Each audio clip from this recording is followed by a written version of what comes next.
Hey, everybody. Welcome to another episode of Pattison Podcast. I'm Bob Cooney. I'm joined by the great Anthony Sanfilippo this morning.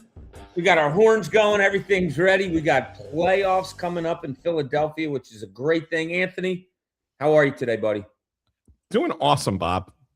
Doing great. It's a big day. It's a Friday. And everybody is really there's some vibes in the city right now. And it's not just the hockey vibes. We're going to talk about the Flyers. There's a lot of love for the Flyers lately, which is fun and great. But I'll tell you, and you were down there the other night, that crowd seemed awesome for a play-in tournament game between the Sixers and the Magic. And I got to think that there are people in this town who really still love the Sixers and want to see them do well. And there's a little bit of an underdog vibe about them too, because they're going to face the hated Boston Celtics, and they're going to, everybody wants to see them pull off that upset as well. So it's kind of a great day, I think. It is a great day leading into a great weekend. I love how you termed this rivalry week. I mean, The Penguins, is there a more hated hockey team if you're a Flyers fan than the Penguins? It's funny that rivalry had kind of tailed off the last several years. Penguins are getting older. They're no longer the great team that was winning the Stanley Cups. The Flyers were in an abyss, right? And nobody was really paying attention to them. So it was like, yeah, you get the Penguins game, you get a little bit of a thing, but it wasn't like every time Sidney Crosby touched the puck, you were booing him, right? It didn't have that feel to it, but I'll tell you what, Bob. Starting Saturday night in Pittsburgh at 8:00, it's back. These people are going to. It's already started on social media. Yeah, it's like they're already at each other's throats on social media. It's on, and I said this. Now we finally know the schedule. Mickey Mouse operation that is the NHL finally got the schedule. How many times did you have to book your trip, Ant? I mean, thankfully, I didn't have to rechange it. I thought I had to change it because. And I'm going to take everybody through because I got killed for, putting stuff out. But I was told 3 different things at 3 different times, and not because somebody wanted to feed me bad information, because that's what the organization was being given by the league. It's the most asinine thing. And then they finally got it resolved, and it was still not what anybody wanted. It's crazy. It's the networks and the league and the fact that they wait until Thursday night, this morning, it was after midnight when they finally put it out. You know what I'm saying? And it was a joke. The whole thing was a joke. But we do know, at least now we know when the 7 games are scheduled for the Flyers. We know when the 7 games are scheduled for the Sixers. And it's basically an every other day kind of situation. You have playoffs to watch every day starting tomorrow for the next 2 weeks. Yeah, you and I were texting until early this morning, trying to get everything all done. And for those of you watching, Pattison is going to be at your playoff games. Anthony is leaving on Friday to go out to Pittsburgh to see the Flyers play the Penguins. I will be heading out to Boston later on this weekend for the first 2 games of the Sixers and Celtics. I just realized I'm wearing kind of Celtics green today, Ant. Not on purpose. I just realized that. Yeah, that's not good. Yeah. But it's funny, the rivalry thing. I do want to hit on that a little bit because you and I are of the same age, and a lot of our audience is a little younger, maybe a little bit older or whatever. But, when I was growing up, and I told you I was alive, I was a little kid when the Flyers won their first couple Stanley Cups. So it was the Bruins when I was a kid. You hated Bobby Orr, you hated Phil Esposito. Then things go on. You get into the 80s, and you're going up against the Wayne Gretzky and all that stuff. So you hated that the Flyers couldn't get over it. The Red Wings, of course, in the 90s when the Flyers went to the Stanley Cup Finals, the Blackhawks in 10. But when it comes to rivalry with the Flyers, I hated the Toronto Maple Leafs when I was a little kid, and people won't even know this name. Borje Salming, I couldn't stand him. He played 45 minutes. It was funny. I went to Rob Thompson one time. We were on a road trip. I don't think you were there. And Rob Thompson's from Toronto.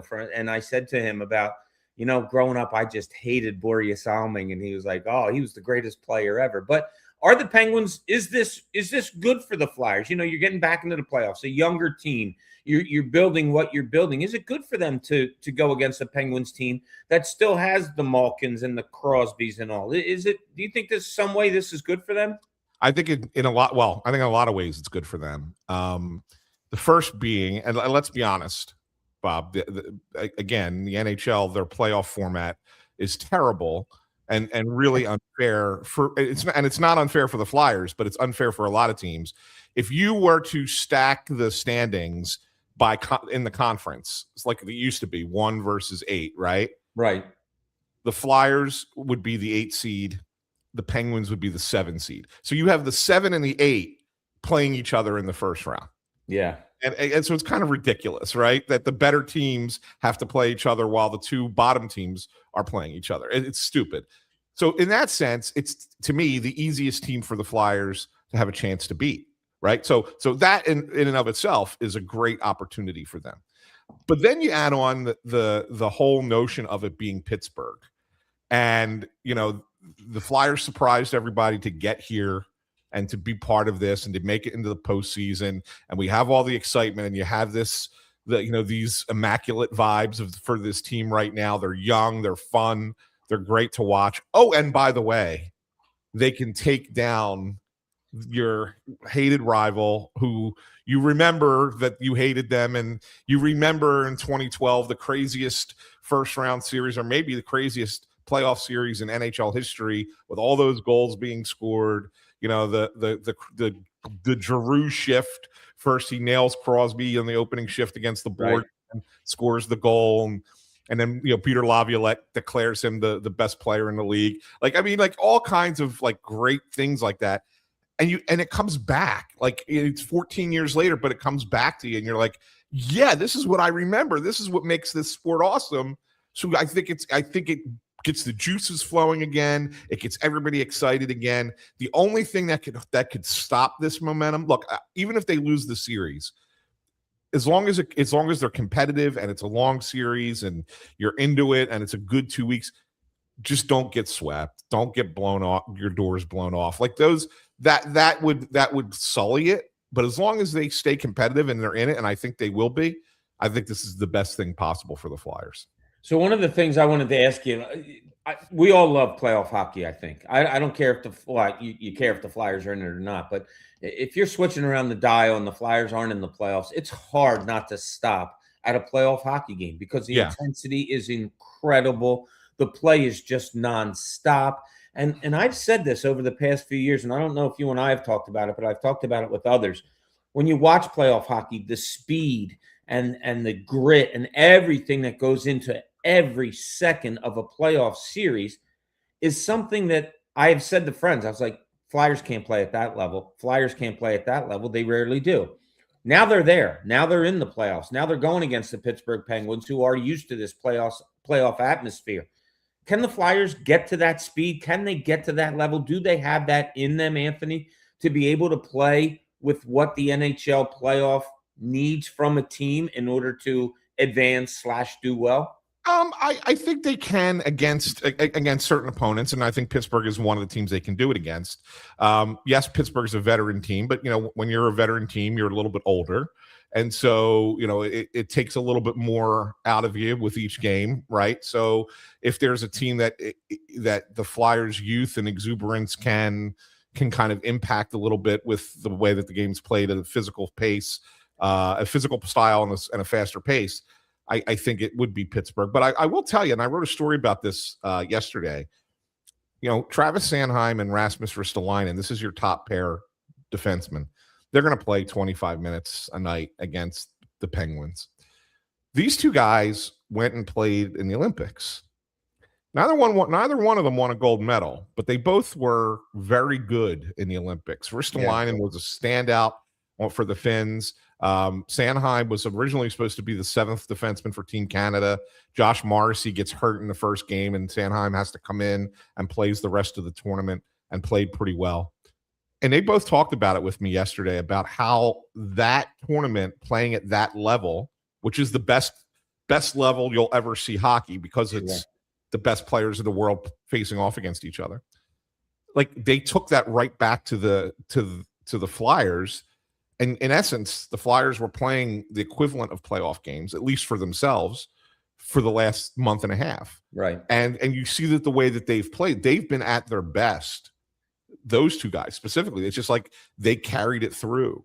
So, when you see that they can do it, and then you have other guys on this team who've been in big moments, like even the kids. I look at Porter Martone, Bob, and he's played in the World Championships last year for Team Canada with NHL players at the age of 18.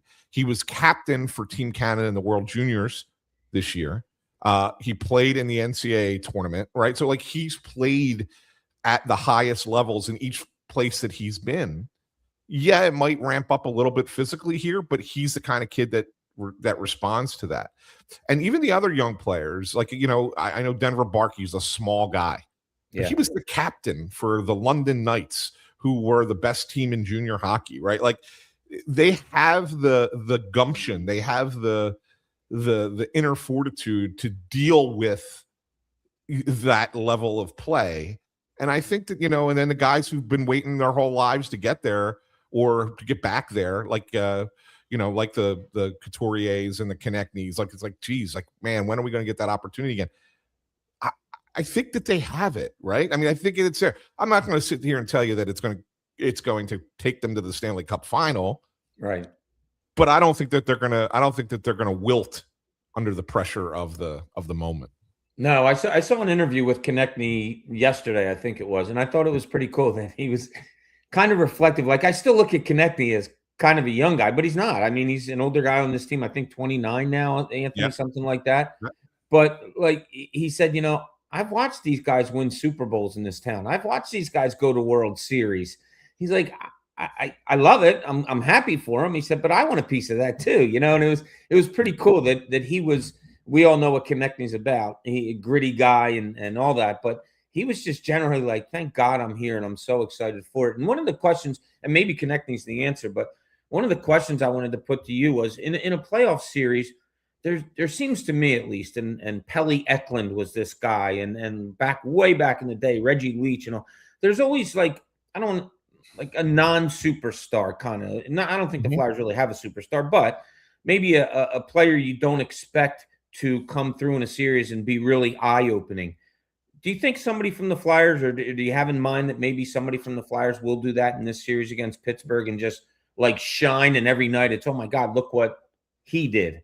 Yeah, it's interesting because I don't think of a guy like that specifically that's under the radar, because you mentioned the Flyers don't really have a superstar, right? But they have a lot of good players. And so like if I pick a Tyson Forster, someone's going to sit there and go, well, yeah, he's one of their best goal scorers. Or if I pick an Owen Tippett's, like, yeah, he got really hot and scored 28 goals this year, right? And he almost got to 30 if it wasn't for a slowdown in the last 6 games. Mishkov's been on fire lately. Like, you could pick him. So you have a lot of those types of guys. The one name that I'll tell you that I think his game translates so well to the postseason, and he's not a big time point producer, but maybe because of how his game translates, he becomes a guy, and he does have an opportunity to play on the power play a little bit too, is Noah Cates. Oh, okay. And I think Noah Cates, I mean, he had 48 points in a regular season, which is not, a stalwart, but it's also not somebody who's at the bottom of your lineup. It's pretty typical for a third line center. He's going to get a lot of minutes. He's going to be playing against Crosby a lot. He takes a lot of draws. He, on the power play, on the penalty kill, I think he's going to have an opportunity to have the puck on his stick a number of times. And, maybe he's that guy who comes out of nowhere a little bit. And, while the Penguins are focusing on the Martones and the Mishkovs and the Konechnys and the Zegras, that all of a sudden Noah Cates gets them, right? Like, so I think that if you're looking for a guy that's like that, I think Noah Cates kind of fits that mold. Is that a line that the Flyers probably are going to put up against Crosby? Do you think they're trying to match anybody up against him and his line? So first of all, the first thing, that's a good question. The first thing you got to remember with hockey is the home team gets the last line change. Mm-hmm. So you can try to, as a visiting team, match up as best you can, but you don't always get to choose that matchup. The other team gets to choose it. I do wonder if the Flyers will consider making a switch to their lines and move Tyson Forster onto Noah Cates' line, and then have them try and get them out there as much as possible against Crosby. I think you're going to see when he has the opportunity and he knows Crosby's coming to try and get Noah Cates out there. I think Cates is the guy that you want to match up against him. He's probably okay if it's Couturier. I'm not sure Tocchet would like it if Crosby's playing against Zegras as much, although Zegras' line can create offense, and maybe the best defense is forcing against another team is to force them to play defense. It's a chess match, and and everybody's trying to look for the smallest advantages in the margins, and I think that's what Rick Tocchett's going to try and do. Real quick, Bob, we have a few comments I wanted to just pop up on the screen. Originally, we were supposed to do this later in the day today. And then my travel schedule changed for the playoffs. And so we did it now. And then we were going to record it this morning and play it as live later. And then we just said, screw it. Let's just go live and see who shows up. And we currently have 250 people watching us, which is great. Nice. Appreciate you all. Yeah. Who just, Seth Pumilla saying hello to the two of us, which is great. Then we have Life is Dope 95s picking the Flyers in 6.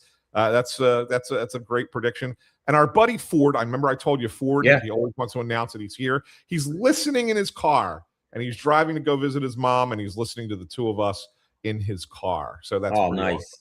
That's pretty awesome. So thanks. The best to your mom, Ford. The best to your mom. Hope everything's well there. So, Ian, let me ask you, and we talked about this, the casual Flyers fan is going to come on board, and that's great. I love that stuff. I don't have any rules about fandom. I used to work with people that had staunch rules about fandom. I don't want you there if you haven't been there all year. That's bull crap in my mind. But anyway, for maybe some of the casuals that have come on and they know who Sidney Crosby is, obviously, where is he in his game right now, Ant? Where is Sidney Crosby close to 20 years or at 20 years in the NHL? We all know how great he is / was. What is Sidney Crosby for somebody that turns on this Flyer series on Saturday night at 8 o'clock and says, oh, yeah, I know Sidney Crosby. Wow, is he still great or is he not? What is he, Ant?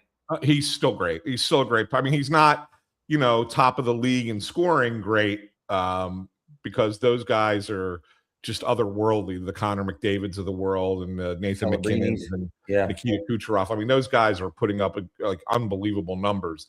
But Sidney Crosby is still one of the top players in the game. And, he's a surefire Hall of Famer. He missed a little bit of time here. He got hurt at the Olympics, ended up missing 14 games for the Penguins, but still in 68 games, 74 points. So just so you know, like he's still more than a point per game guy in the league. If he had played the full season, he probably had a 90-point season, right? So like that's the kind of player he is. Still one of the best players in the game. Still incredibly dangerous. And the Penguins' power play is really, really, really good. That's the one thing that the Flyers have to be certain about, like discipline. Do not give them opportunities because the Flyers' special teams is not great, right? It's not great. Their power play's god awful, but their penalty kill's not very good either. And the Penguins' power play is elite. And so you do not want to lose that special teams battle. You just don't. It's that could swing the series, and Crosby's a big part of that. Him and Malkin and they have 4 Hall of Famers. I mean, 4 guys that are in their late 30s, but they're Hall of Famers. Those two and the 2 defensemen, Chris Letang and Erik Karlsson, who's had a revival since he's gotten to Pittsburgh. So you got to be very, very careful with this team. They're also deep. They're deep, Bob. Like you look at, credit to them. Kyle Dubas, the GM, who used to be in Toronto, ended up in Pittsburgh, did a nice job. Brought in a guy like Anthony Mantha, who scored 32 goals for them this year. Never been a big goal scorer. All of a sudden, he's a goal scorer with the Penguins. And then you got guys like Brian Rust, I think he had like 24 goals, and Ricard Raquel, he had like 22. Like they're a deep team.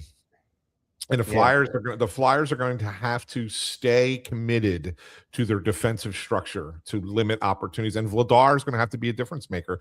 That's to me where this series lies. Is the 2 things: is stay out of the penalty box, and can Dan Vladar be the difference maker in the series? And if those 2 things happen, I think the Flyers have a chance to win it. It's one of my favorite phrases in all of sport, and that's a goalie standing on his head when it comes to the playoffs. Can Yes. Vladar do that? I mean, he's had such a great season. You brought up the number the other day. What was it? 30 plus 33. games? 30, what is it? 33 games, allowing 2 goals or fewer this year. Yeah. Second best in the NHL. Yeah, that's going to keep you in games. I mean, that's going to keep you in games. And if that's, rings true through the playoffs, especially when you're going against a Crosby and a Malkin and those guys, that's huge. Can he do that? I mean, 33 games, 2 goals and less says he can.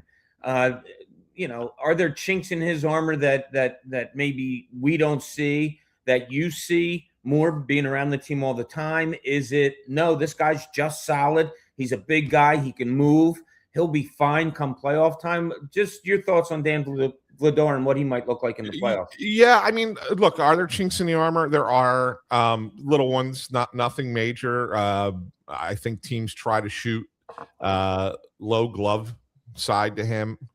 He does occasionally, mishandle a puck on his glove side, and so sometimes you get a juicy rebound there because he can't catch it.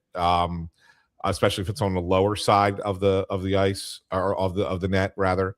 But the one thing I will say about Vladar is, even though he had more games in the second half where he let up 3 or more, he bounced back really well after each one of those. So, I don't know what the exact breakdown is, but if I had to say that of the 33 games where you give up 2 or less, I would say 70% of them were in the first 50 games of the year, and the others were in the last 30, right? So there's been a little bit less consistency, but not to the point where it's a red flag and you go, oh man, I think this guy's running out of steam.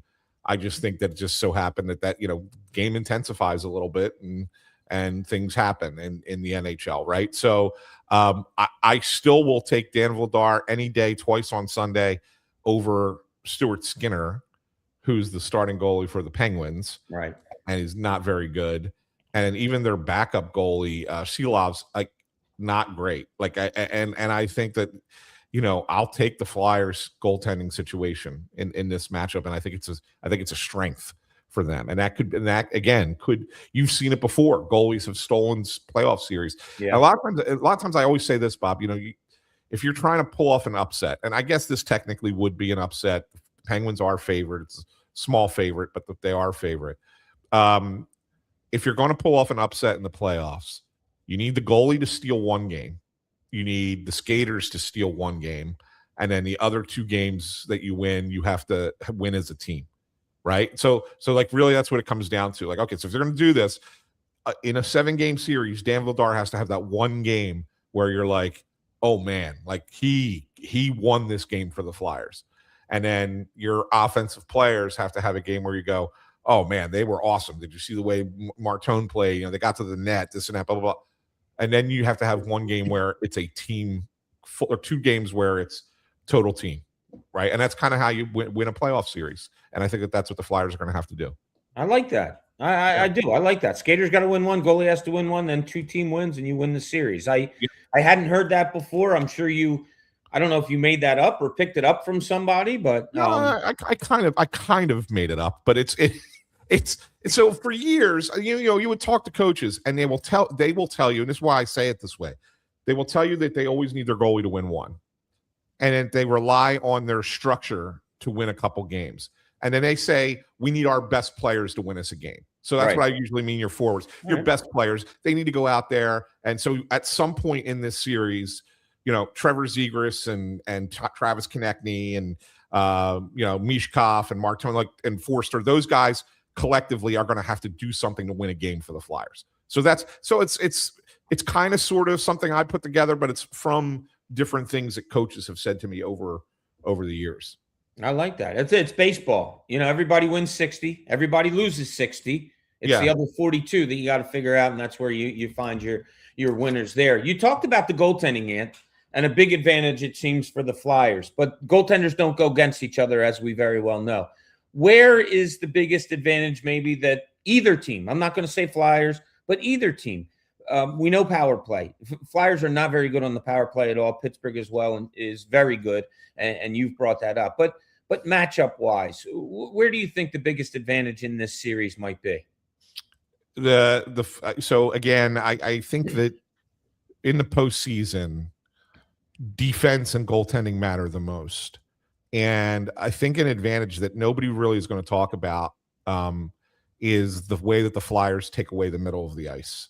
And if they stay true to their structure that they've had in place since the Olympics, and we should talk about that a little bit because the story behind that is fascinating. And I'll get into it in a second. But if they could stay into that structure and really limit the opportunities that the Penguins have at 5-on-5, they'll frustrate the Penguins, and that's an advantage for them that could go a long way in this series. And it's interesting. So this is the interesting story. So Rick Tocchet was an assistant coach for Team Canada in the Olympics, and so he's over in Milan, and he's trying to figure out. He's frustrated because the Flyers have been terrible in January. They lost 13 of 16, right? And there were some overtime losses in there, so they got a few points, but they had lost 13 of 16. And he can't figure out how to fix it. And he wanted to give them one last push, one last kick at the can to try and make the playoffs, but he had to fix what was wrong with their systems.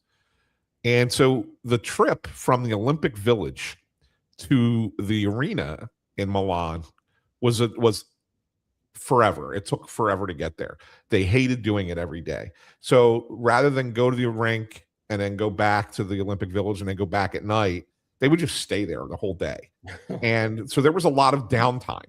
And Tocchet got together with a fellow assistant coach, Pete DeBoer. Now, Pete DeBoer was head coach of the Dallas Stars, got let go because of a thing with between him and Jake Ottinger, the goalie, pulled his goalie, and Ottinger ended up winning out. DeBoer gets fired, and so he doesn't really have a job other than being the assistant coach of Canada. And so Tocchet talks to him and says, "Pete, what do you think of my team? What would you do? How would you help fix these problems?" I love that. And Pete DeBoer goes and gives him this idea of how to change the structure. And basically, without getting into the weeds, because it's very detailed, but it's basically a defensive zone structure that forces the forwards to be more aggressive in pursuit of the puck along the wall. So in other words, if there's one guy with the puck, 2 forwards are going to him. There's 2 guys over along the wall, 3 forwards are going to. Like you're trying to overload the number of bodies and kind of get the puck back. And it's in support of your defenseman. It protects the back door. It allows the defenseman to stay there and guard the front of the net. So you cut off passes across the ice. There's all kinds of small little details, but that's basically what it was. And Tocchet implements it, and the Flyers go 17-7-1 in their last 25 games. And the funny thing is DeBoer ends up getting hired by the New York Islanders to replace Patrick Waugh and to try and catch the team that he just helped.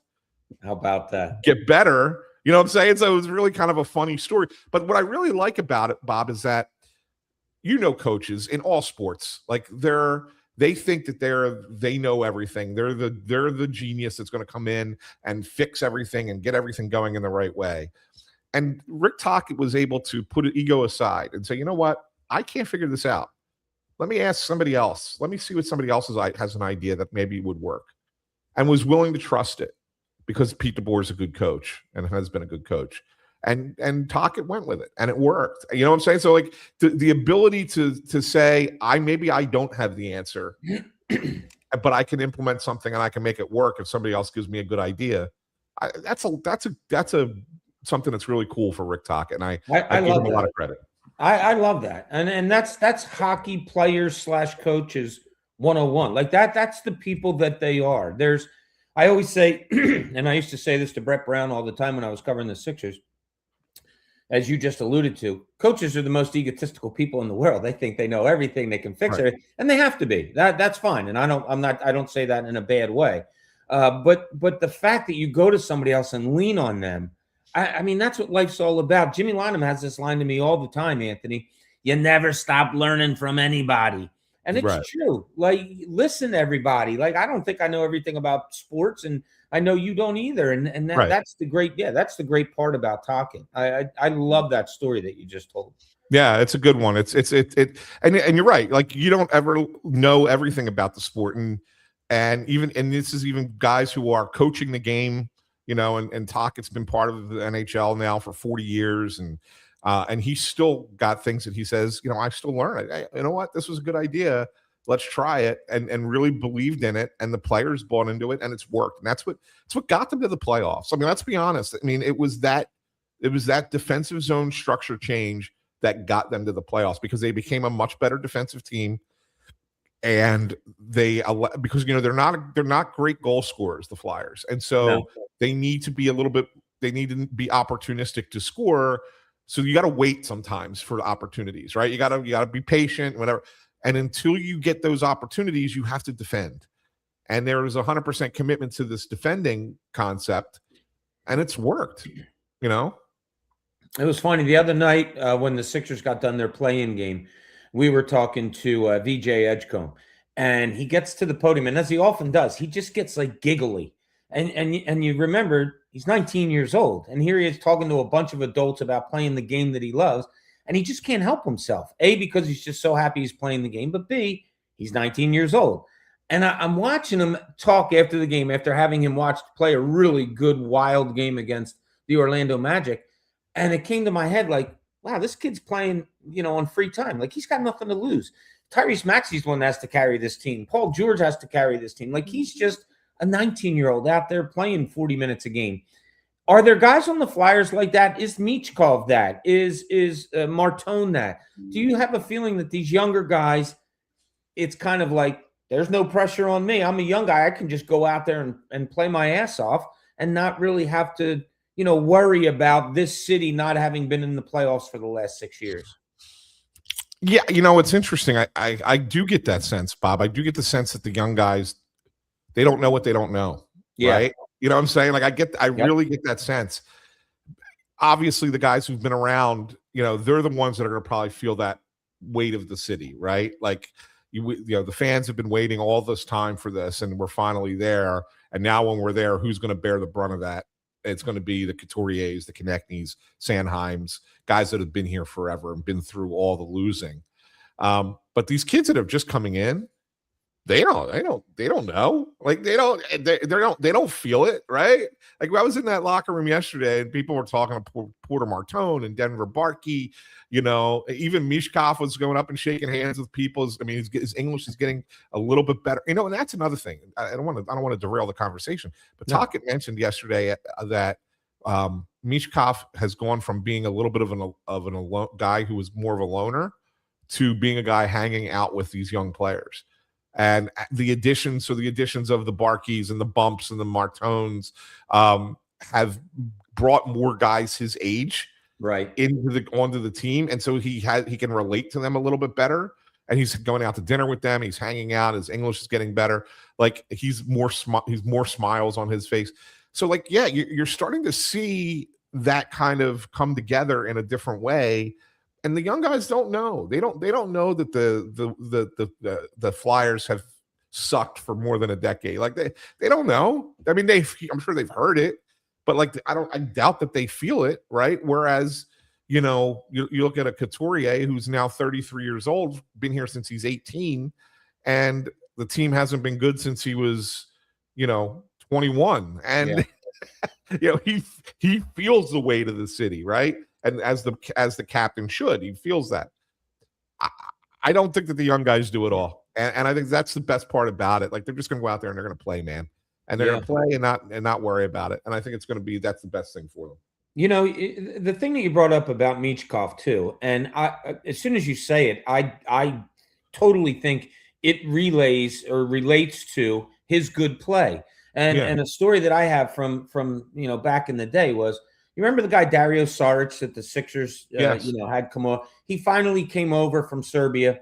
He gets here. He's here for a few months, and he and I sat down and just had a conversation. And he said something to me that'll stick with me for my life when it comes to foreign players. He said, what's getting so much better for me? I don't have to think as much. And I said, what do you mean? He said, think about it. I'm in a foreign country. I don't know the language.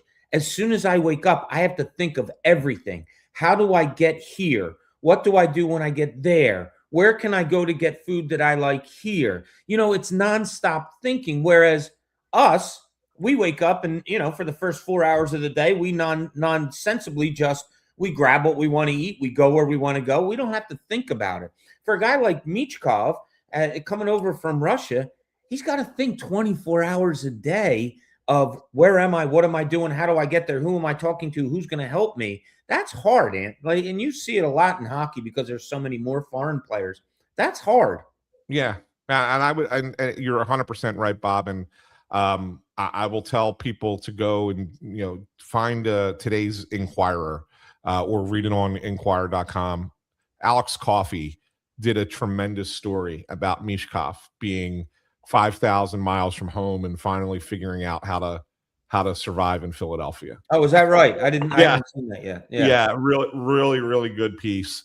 And you kind of get a sense of exactly that. And I think that, it's easy for fans to forget that sometimes, for players coming from somewhere other than the United States or other than North America, where English isn't your first language and the culture is completely different. And so it's not only about adapting to the league that you're playing in, which, oh, by the way, is the best league in the world for the sport that you play, right? With the top 1% of the top 1%, right, in the world playing the game.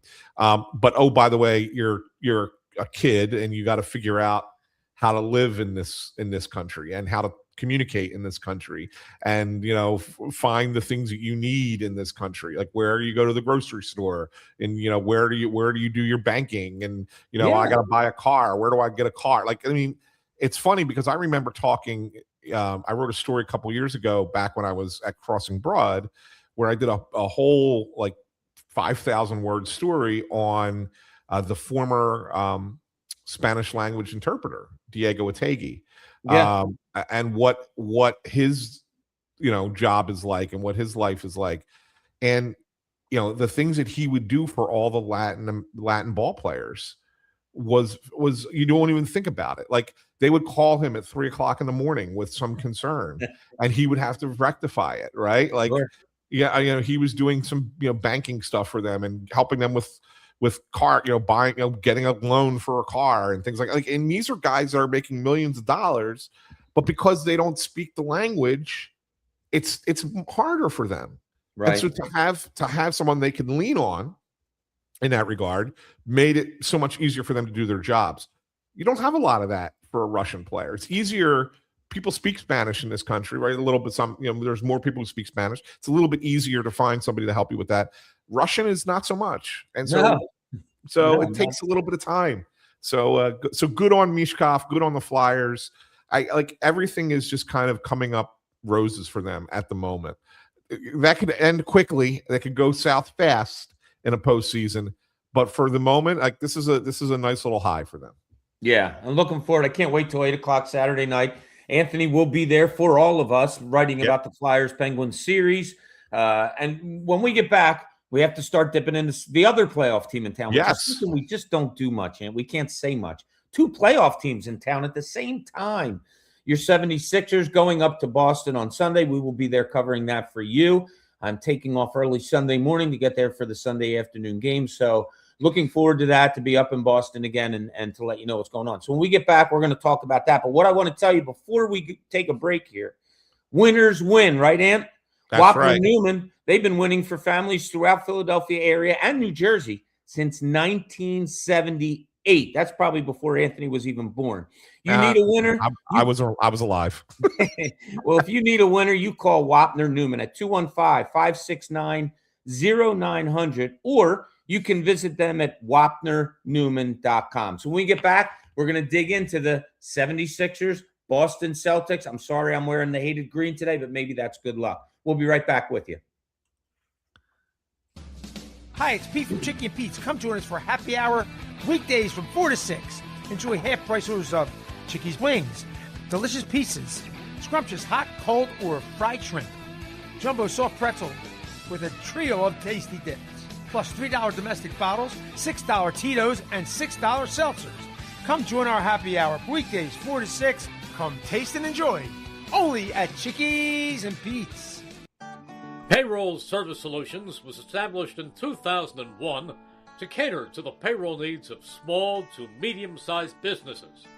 Payroll Service Solutions offers unparalleled customer service while they deliver a complete and accurate payroll. When calling Payroll Service Solutions, you will never be put into a voicemail or go through a series of prompts to get to a person. All customer service representatives are extensively trained to handle all of your payroll needs, therefore saving you time. They value each and every one of their clients. No account is too small.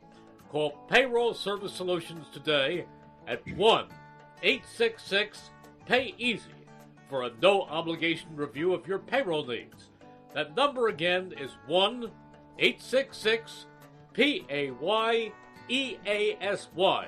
Payroll Service Solutions.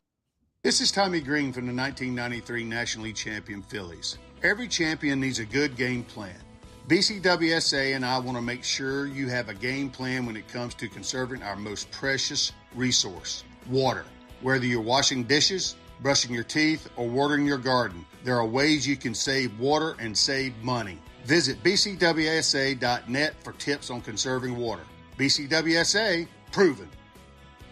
Penn Community Bank, we're your financial partner for all of life's moments. Our checking accounts are designed with you in mind, providing convenient access and 5-star mobile and online banking services to help you achieve your goals. Right now, you can earn a $350 cash bonus for opening a qualifying new checking account with direct deposits in the first 60 days. Visit PennCommunityBank.com/cash bonus to learn more. Penn Community Bank, here we grow. Offer terms and conditions apply. Limited time offers subject to change. As for full details, member FDIC.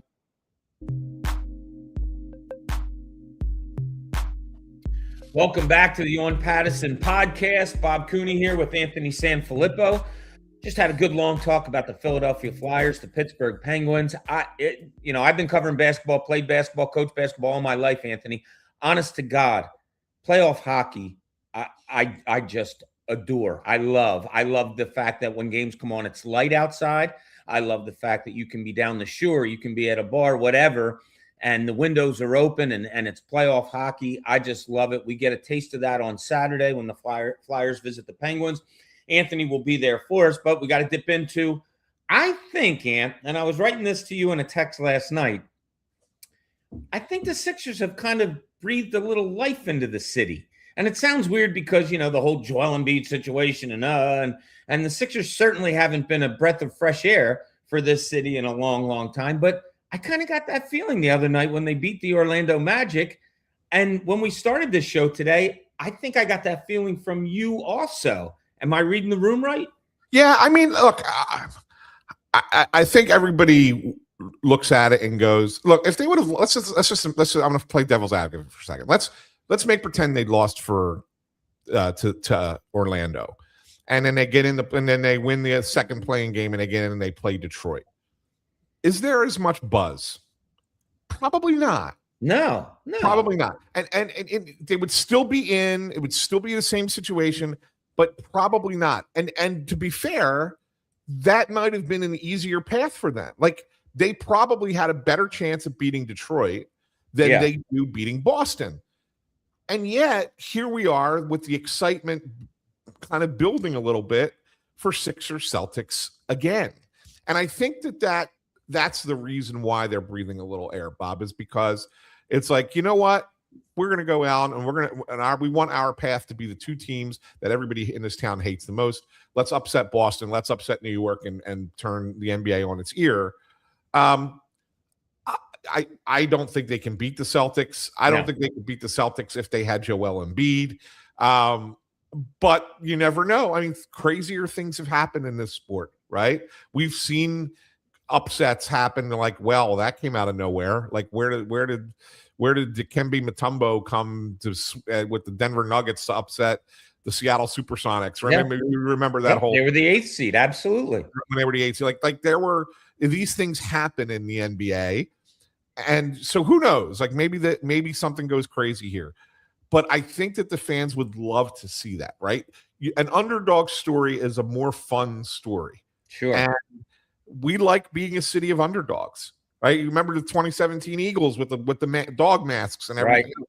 Not that I ever really thought they were an underdog, to be honest. I mean, when you go back and look at it, and the teams that they played, other than in the Super Bowl beating Brady, but everything leading up to that, they were not really an underdog, but they had that mentality that they were. And so we love that story in Philadelphia. And I think that the Sixers are now an underdog, and a big underdog, and there would be nothing better than being a big underdog without your best player and figuring out a way to pull off a series upset, or even stay in this series, right? Yeah.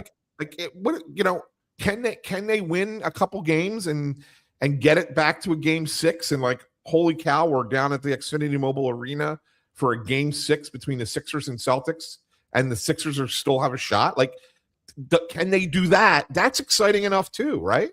Yeah. And, this series kind of reminds me back in, I want to say 11-12, I think was the year when the Sixers were the 8th seed and they were playing the Chicago Bulls. Yeah. And the Chicago Bulls had Derrick Rose and Joakim Noah. And we're at game 1, okay, in Chicago. Game 1, I'll never forget, Saturday afternoon game. I'm sitting next to Sam Smith, who was a legendary. Sam Smith was big behind The Last Dance. Right. The Michael Jordan thing. Like, Sam Smith was the guy that wrote all about that and all. So I'm sitting next to Sam Smith. There's about a minute and a half to go in the game, and the Bulls are up like 16, 18 or something. I turned to Sam and I said, Sam, let me ask you a question. Why is Derrick Rose still at mid-sentence? Derrick Rose, right in front of us, goes down and tears his ACL. Mid-sentence. When I see Sam Smith to this day, he'll say to me, he goes, Bob, I'll never forget that conversation we were having when it happened. He goes down. Now, look, I am not wishing injury on anybody. I'm not that kind of person. I don't wish the Celtics injury. But that changed everything. Now the 8-seeded Sixers, all of a sudden, boom, they oust the Chicago Bulls. I compare this series to that, where you had no expectations for the Sixers going into it. Yes, it took an injury, and no, I don't want an injury to happen to the Celtics, as I said. But that Sixers team was kind of beloved because it was an unknown. It was oh, wow, they got into the playoffs. That's cool. I think without Embiid, that the Sixers fandom, man, has kind of like, I don't want to say matured because that's kind of an oxymoron, fan mature.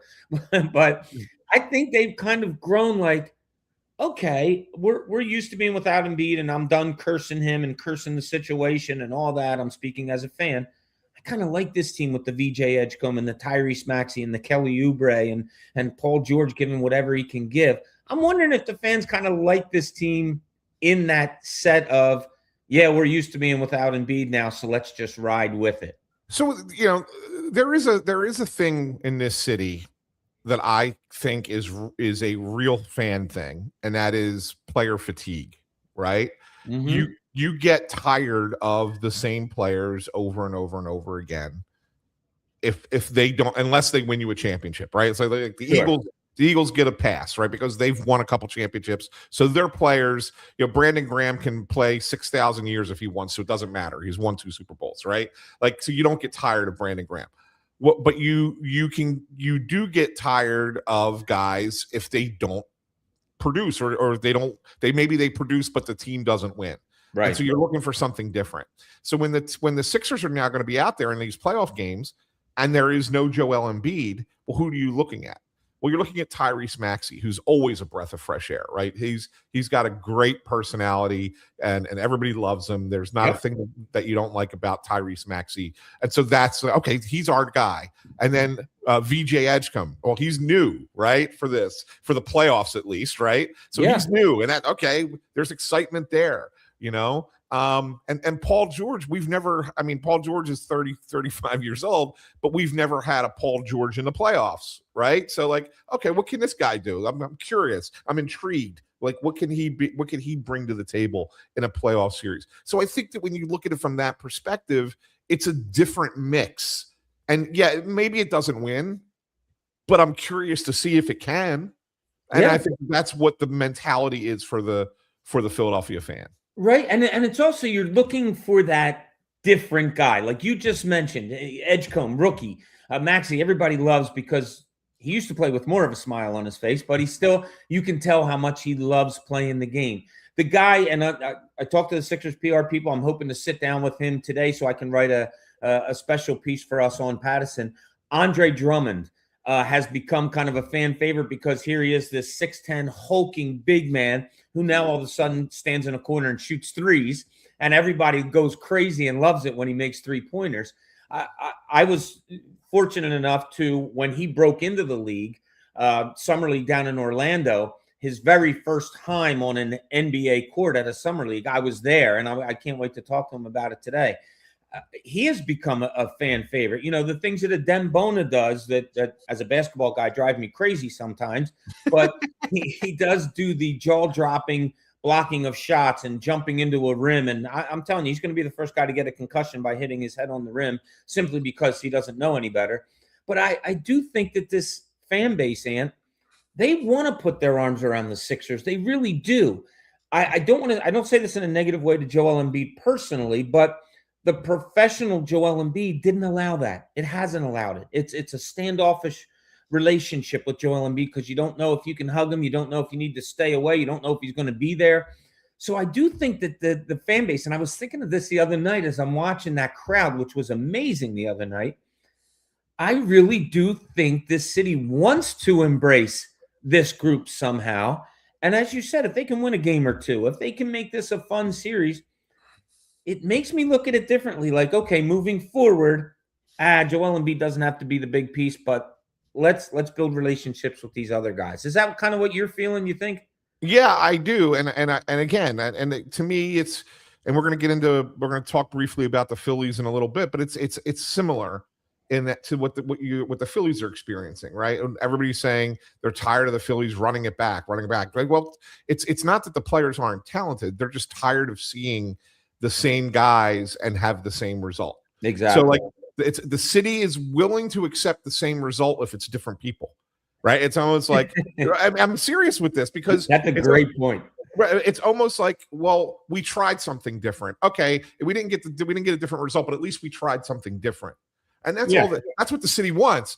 I don't particularly get it. Like I'm somebody who believes if you have players that are among the best in the sport at what they do, you should want to run with them as often as you can. Exactly. That's how I feel. But I think of it like look, you said you're a basketball coach. Like I've youth level, but I used to coach baseball, right? So I used to think the same way. And I try and think like a coach. And how would I coach this? How would I do this?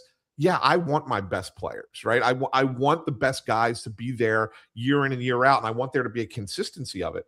But that's just how I view things. That doesn't mean that I'm right. I could be wrong. But the fans, they're impatient, and they want something different. So, like, I look at the Sixers team, and I say, it's a different-looking Sixers team than we've had in the past.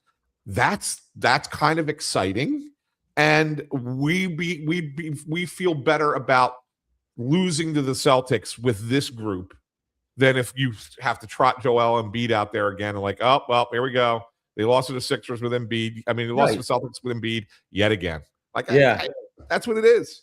Yeah, you're dancing with a different partner because you got to see what it's like, and maybe you do like it. Who knows? Yeah. Maybe the end result is the same. You're going home alone, but at least you're trying something a little bit different. Right. Who knows? But I think that's what we're looking for. And I think as I texted you last night, I think you look at this series as a fan as I'm looking for something different. I'm not looking for a win necessarily. I'm looking to see how much fun I can have following. I'm speaking as if I was a fan.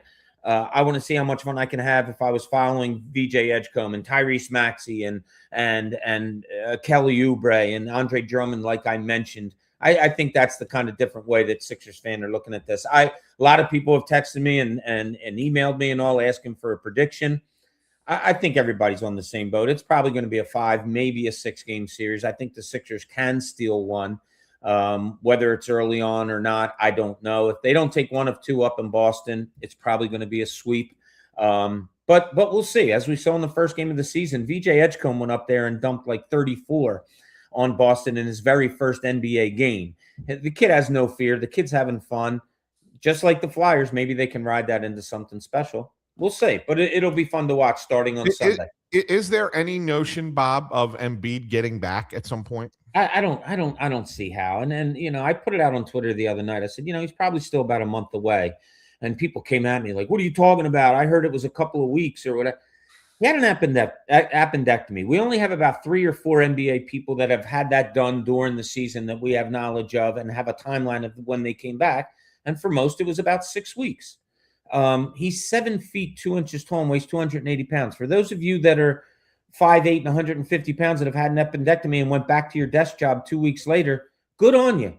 Congratulations. This is a lot different. Yeah. I don't see him. I don't see him being back from the playoffs. If they get past the Celtics, yes, I could see him maybe in the next series, maybe. But you're talking about an appendectomy. I mean, the Phillies PR guy, Dylan. Dylan had an appendectomy. Dylan's about 25, 27 years old, something like that. He had an appendectomy about a month and a half ago. It took him that long he's a big bowler, to get back to bowling. 27-year-old bowling. It took him almost, a month and a half to get back to doing that. Right. So, just a little. And he bowled a 299 his first game, man. Guy's unbelievable. He's incredible. But I was a captain of the St. Joe's Prep bowling team back in Is that right? I didn't know that. I was. Yes, I was. Look at you. Do you still bowl at all? Not at all. Not at all. I am in a league. My wife and I are in a league with our friends. Yeah?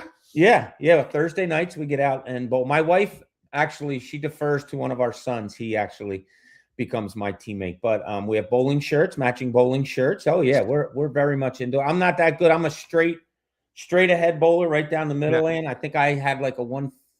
I don't even know what my average was last year, but it's fun. And we're going to do a little thing after we talk Phillies. Yeah. We're going to do a little I want you to get to know Anthony Sanfilippo a little bit better. I have a couple questions for you that I need you to answer. But let's get into the Phillies because, I don't want to run out of time here. Anthony's catching a train to get out to Pittsburgh today.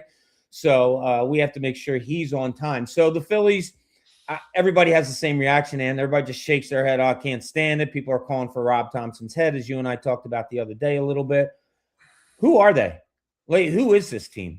Is it somebody that's going to bounce back and 92 wins later, you're going to say, well, it was okay. They started slow. Or do changes need to be made right now? And where do they go? Yeah, no, I'm more of the first comment you made than the second. Like, it's April, right? Yeah. And this is still a good team. They're still going to be towards the top of the division, if not win the division outright.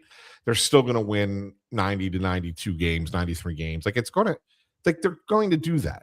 You don't just suddenly suck after being a 96 win team, right? Like, it doesn't just happen. And I will say this, Bob. Let's just go along with me on this trip.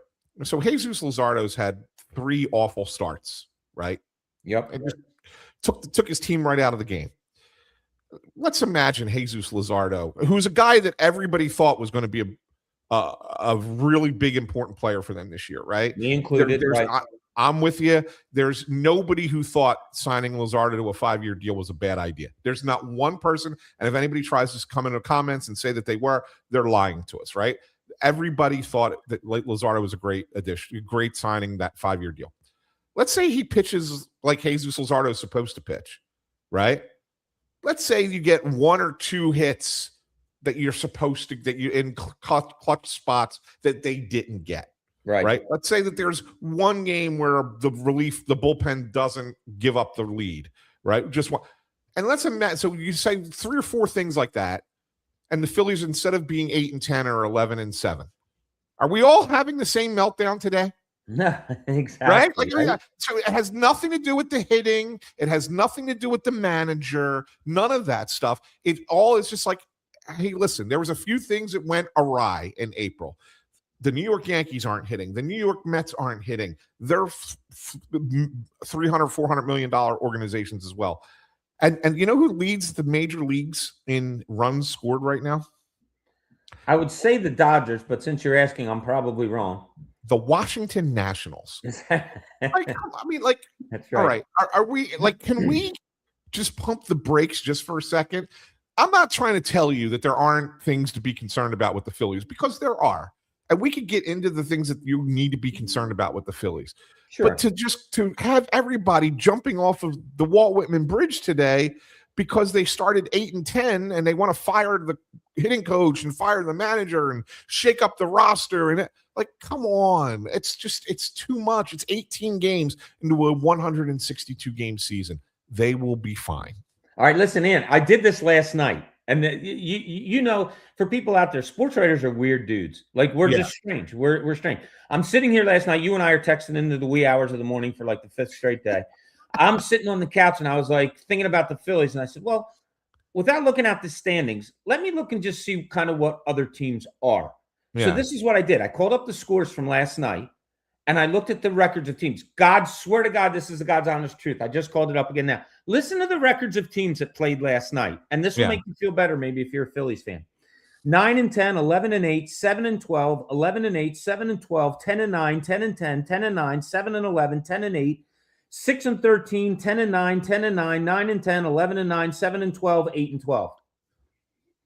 Like it's baseball's just kind of in this like little blender of win one, lose one, win one, lose one. Yeah. No, and other than the Dodgers, nobody else has really jumped. I guess the Braves a little bit have gone off to a good start. Padres are having a nice season. Padres, there's a couple teams that have gotten good starts, but it's not.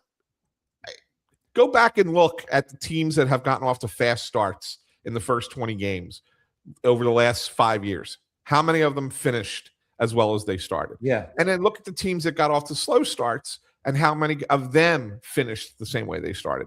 You're going to find teams that get off to good starts who fall off.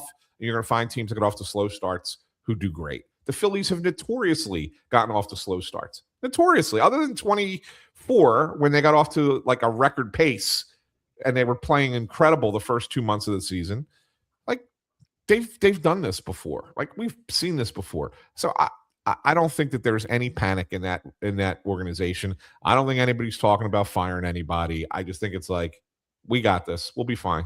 Yeah. And now if we're still here at the, a month from now, whatever, all right, let's have a different conversation. But I think that right now there's no reason to panic. A lot of people wait until the Memorial Day and that's their bookmark day and then say, okay, let's look and see where this team is.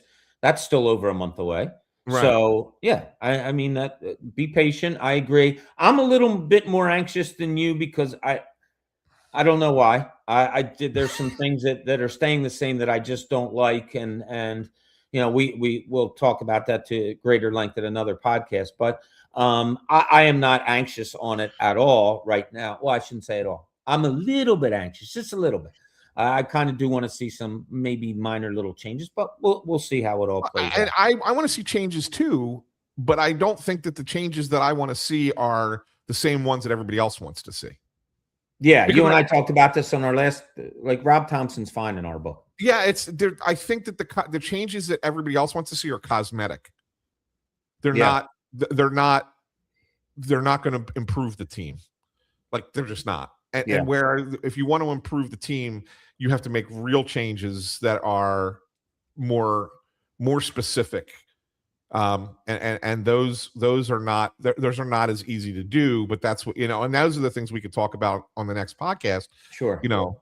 They need a new third baseman, and this is a good point. I'm glad that iRock Philly just mentioned this.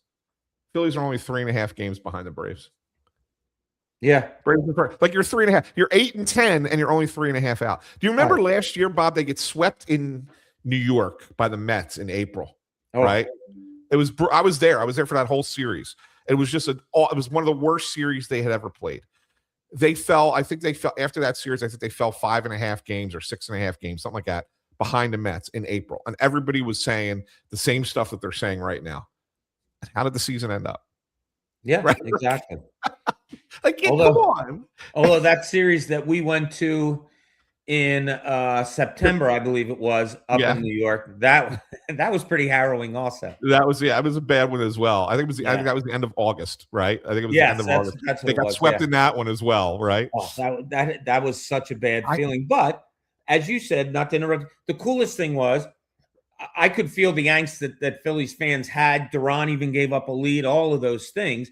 Phillies get swept up there. walking through the locker room made you feel so much better because the players were just like, yeah, it happens. No big deal. We'll go home and we'll play better. And I think they went home and maybe swept Washington after that or something like that. Yeah. Yeah. Bob, it was funny. Last year, I had a 11-game road losing streak at one point. Did you really? I was at 11 consecutive games that I was at, they lost on the road. Ooh, maybe you shouldn't go to Pittsburgh later on today, Anthony. It's a different team. But remember, I was there in LA when they won the division and they won that series, right? So that took me off the schneid. So that was a fun night. Away. Yeah, that streak away. All right, so finishing up here today, we thank everybody for joining us on our Pattison podcast. Anthony's going to catch a train to get out to Pittsburgh, but last night wasn't a great sports night locally. Not a lot going on. I turned on the TV. I'm like, nothing much happening here. So I dipped into something a little bit different, something that really amazes me. And it was kind of a recap of the recent trip to space, the Artemis II spaceship. Yeah. It went from the beginning to the end, took you behind the scenes, all of those things. So I want people to learn a little bit more about Anthony Sanfilippo because Anthony, as great as you are and you're out there with your writing, we don't know the Anthony Sanfilippo the way we need to know Anthony Sanfilippo. So I'm asking you a couple of questions now. Yes. Did you ever go into space? Would you get in their space rocket in a spaceship and blast off and go into space? When I was a kid, I wanted to be an astronaut. Everybody wanted to be an astronaut, right? But I really wanted, I wanted to go to space camp, NASA space camp in Alabama. Like I was like looking up. Oh, wow. I was getting details on it. I was telling my parents that that's what I wanted to do. Like I was pushing for it.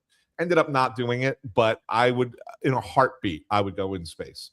Wow. Heartbeat. Wouldn't even think twice about it. Yes. I don't think I'd be good at that. I don't necessarily know if I'd be good at it, but I don't know if I would do it. I think I'd be the guy that had to have the throw up bag around his mouth probably all the time. I think the scenery would be great, but I'm very claustrophobic. Yeah. So I don't know how I don't know. I'm floating around with 4 other people in a small place or 3 other people I don't know, but you're definitely would go in. Now, the going up in a rocket for, 45 minutes to say you're in outer space and coming back. Yeah. I think I would do that less than actually traveling in space. I think I would want to get there. Like, I don't want to just I don't want it to be an amusement ride. I would want to go and experience the whole thing. Yes, I'd love to see I can't even imagine what these people saw. I can't imagine that when they come back, they don't have this, God, we are so insignificant in this little place that we are and what we are. We're a speck of sand on an endless beach, really. Yeah, exactly. Yeah, so that would be cool. All right. Yeah. It is rivalry week. So, Anthony, I have to ask you, from growing up, and you and I are of similar ages. Yeah. Growing up, rivalry week, you got the Penguins and Flyers, you got the Sixers and Celtics. Who was your most hated team growing up? New York Mets. And I'm not just going to say pro. New York Mets. Oh, was it really? Oh, my God. I couldn't stand the Mets. I could not stand the Mets. You got to remember, nothing bothered me more than 1986. I was 12. I was 12 years old. And, so the Mets, if everybody remembers that year, the Mets ran away with the National League East, but the Phillies actually finished in second place that year in 1986. They were 22 games out. Yes. They played the Mets in September, and the Mets' magic number was 1. And they came into Veterans Stadium, and I went to all 3 games and cheered my head off for the Phillies, and the Phillies swept the Mets. They did not let the Mets clinch the NL East at the Vet. Phillies won all 3 games, and it was one of the most fun times I ever had. I knew the Phillies weren't going to catch them, but I did not want the Mets to clinch the division here. So they go to the playoffs. Great series against Houston in the NLCS, and I was rooting hard for the Astros. And Mike Scott? Yeah, and they couldn't pull it out. Yeah. And then you got the World Series with Boston, and I'm like, all right, the Red Sox, they're a team of destiny. They're going to win this thing. Because after you remember the Dave Henderson home run off of Donnie Moore, right? Like that was, to come from behind and win in the ALCS. Like, okay, this team's a team of destiny. And the Buckner thing happens. And then even in game 7, they have a lead and they blow the lead and they end up losing 8-5. Like, that whole thing to me was crushing. because the New York Mets won the World Series. Who was the most hated player for you on that Mets team? Was it Ray Knight? I couldn't stand Ray Knight. I didn't like any of them. Like, I mean, I didn't like Strawberry. I didn't like Gooden. I didn't like Hernandez. There were so many face hates. Like like you would look at guys' faces and go, I'd like to punch that guy. Yeah. Jesse Orosco, Ron Darling, Lenny Dykstra. Yeah, like all those guys. And the funny thing is like you talk to them now, like I've talked to Ron Darling when they come in, like nice guys, like great guys. It's like tremendous people. But as a 12-year-old, couldn't stand them. My most hated team growing up were the Boston Celtics. Yeah. Couldn't stand them, hated them. They broke my heart so many times as a little kid. Couldn't stand the green, couldn't stand their fans. Nothing about them I liked at all. But as some people know, because I've mentioned this before, my favorite non-Sixer NBA player of all time, though, is a Celtic, and that's Larry Bird. So I do have that flaw in my game. I grew up to appreciate Bird, and I hated those Celtics teams too. Danny Ainge was the guy that I couldn't stand. Yep, couldn't stand him as a player. Used to drive me nuts because all he did was complain. Like he was nonstop whiner, complainer to the officials. I couldn't stand it, but I grew to appreciate as I got older just how great those Celtics teams were. Yeah, and I didn't like to admit it, but man, they were unbelievable. Yeah, that's the maturity of a fan that we have there, Anthony. Yeah. All right, last thing I'm going to ask you. My last tab, we used to live in South Jersey, right near an airport, a small airport where people did their skydiving all the time. So I could be out in my yard in my old house, and I would hear the parachutes open. I would hear screams, people coming out before their parachute opened. Like, it was crazy. And it was fun all day long. We would see. And one time I was giving my daughter, when she was a little girl, I was giving her a bath, and I'm looking out the bathroom window. Somebody landed in our backyard because they would go astray. We would see people walking with their parachutes because they wouldn't land in the proper spot, and trucks would come and get them and all that. So on the spaceship subject, have you ever skydived? No, and I wouldn't. Okay, good. All right. That's too much for me. Yeah, I no. Yeah. I don't. I can't do that. No. I can't jump out of a plane. Like that. No, I don't think I want to do that either. I trust the vessel that is making me fly in the air, right? But I don't trust myself flying in the air. No, and I always thought of this. Now, you're double teamed when you first do it, but if you're going by yourself, what if you pass out? Yeah. What if you pass out from flying? You can't, pull the ripcord. You're kind of screwed a little bit. But yeah. No. All right, we wanted to get to know Anthony Sanfilippo just a little bit better, and I think over these last couple minutes we have. So we want to thank all of you for joining us, Anthony and I, for this on Pattison Podcast. Anthony is on his way out to Pittsburgh, where he'll be covering the Flyers and the Penguins.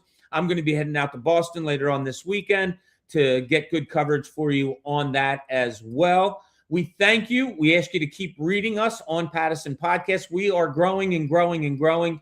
We have more announcements that we're going to make in a short time for you that you're going to love. So we thank you for staying with us. Tell your friends all about us.